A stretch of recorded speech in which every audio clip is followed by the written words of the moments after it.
You ask Tiger to solve. This deals with linear equations with one unknown.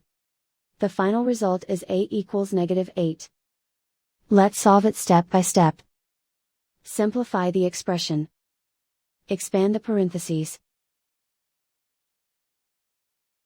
Multiply the coefficients. Simplify the arithmetic.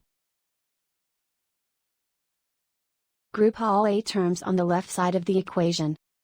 Subtract 2a from both sides.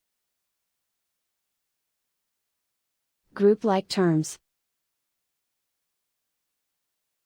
Simplify the arithmetic.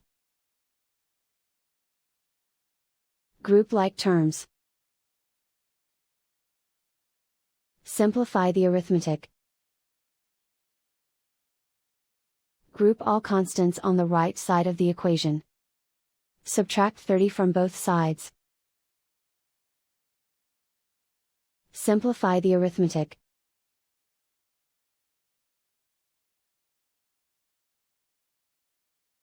Isolate the a.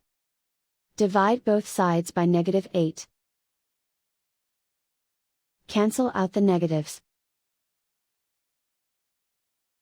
Simplify the fraction. Move the negative sign from the denominator to the numerator. Find the greatest common factor of the numerator and denominator. Factor out and cancel the greatest common factor. And so the final result is a equals -8.